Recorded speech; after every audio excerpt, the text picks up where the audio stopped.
ఏం చేయాలా అని ఆలోచిస్తుండగా ఒకరోజు మా ఇంటికి రాజమావయ్య వచ్చాడు. ఆయన మా నాన్న చిన్ననాటి స్నేహితుడు. ఇదే ఊళ్ళో అక్షయ పిరమిడ్ ధ్యాన కేంద్రం నడుపుతున్నాడు. మానసిక ప్రశాంతతకి ధ్యానమే కరెక్ట్ మెడిసిన్ అని, ధ్యానం వల్ల ఎన్నో అద్భుతాలు జరుగుతున్నాయని, ధ్యానం వలన నయం కాని రోగాలంటూ ఏమీ లేవని ఒకసారి నువ్వు కూడా వచ్చి ప్రయత్నించమని అడిగాడు. కానీ ధ్యానం పట్ల ఏమాత్రం ఆసక్తి లేని మా నాన్న ఆయన మాట కాదనలేక సరే అన్నాడు. ఓ ధ్యాన సేవకురాలు ఇచ్చిన చిన్నపాటి మీటింగ్ కు వెళ్ళాడు. కానీ ఏకాగ్రత చూపలేక తిరిగి వచ్చేశాడు.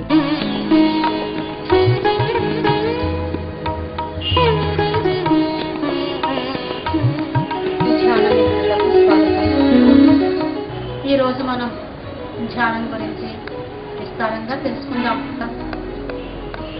ఈ ధ్యానాన్ని మనకు అందించిన బ్రహ్మర్షి సుభాష్ పత్రిజీకి ఆత్మ ప్రణామాలు. మరి అతి తేలికైనటువంటి విధానము ఈ ధ్యానం.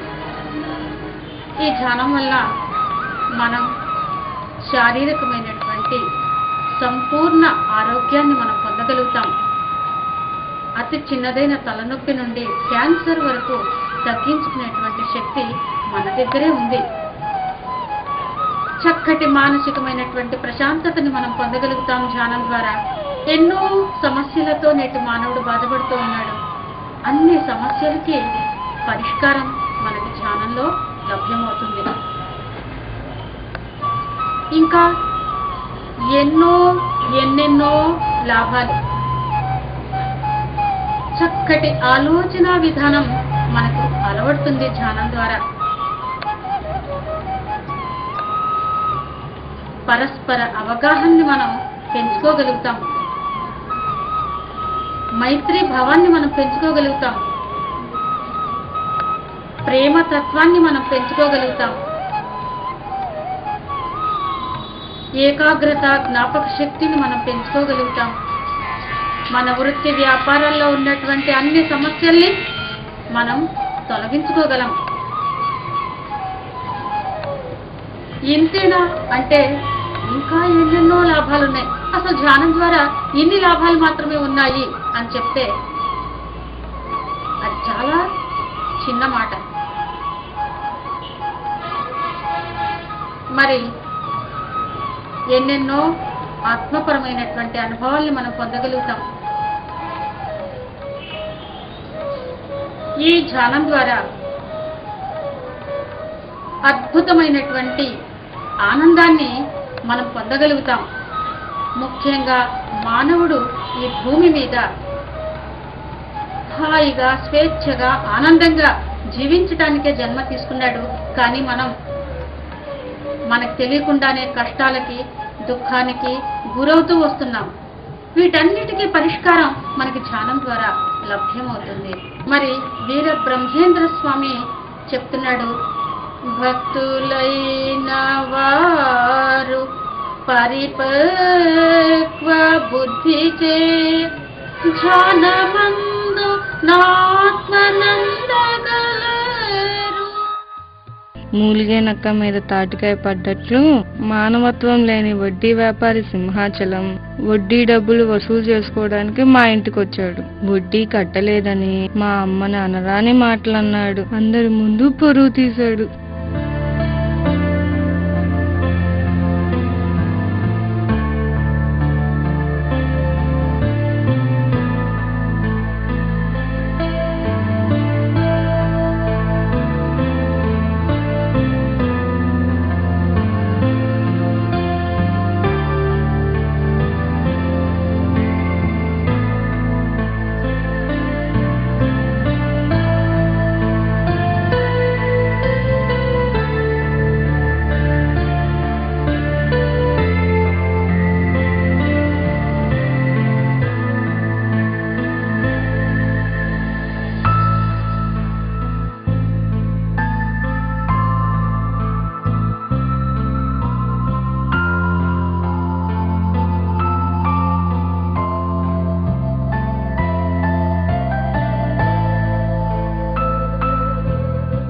సర్ది చెప్పపోయిన మా నాన్నని దయాదాక్షిణ్యం లేకుండా విసిరిపారేశాడు.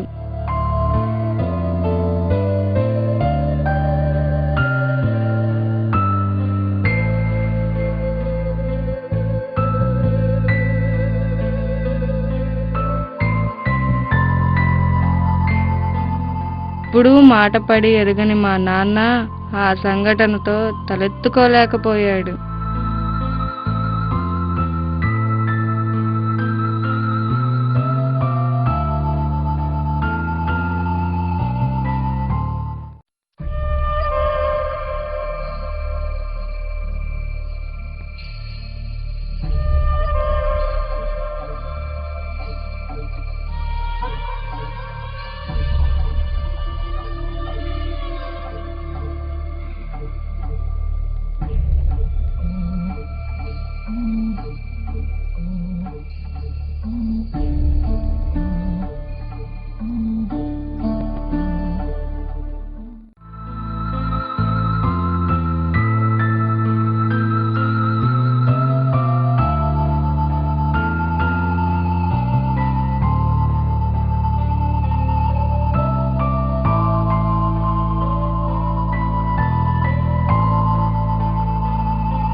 ఆ విషయం గురించి పదే పదే తలుచుకుంటూ తీవ్ర మానసిక ఒత్తిడికి లోనైన మా నాన్న పెరాలసిస్ బారిన పడ్డాడు. మేమందరం చాలా కంగారు పడ్డాం.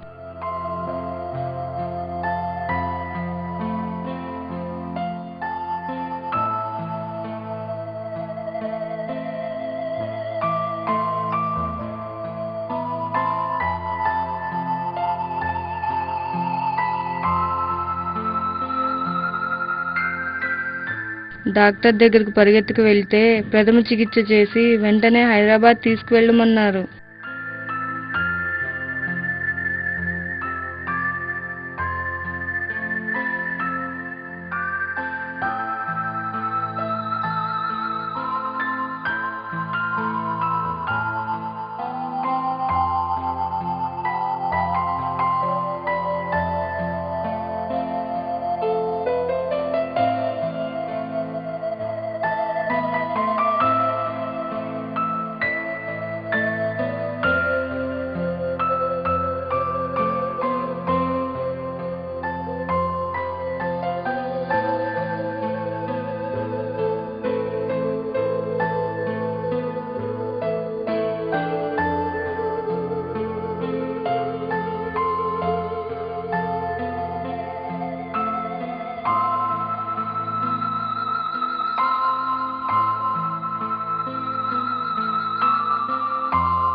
హైదరాబాద్ అనేసరికి ఒక్కసారిగా మా గుండెల్లో రాయి పడినంత పని అయింది.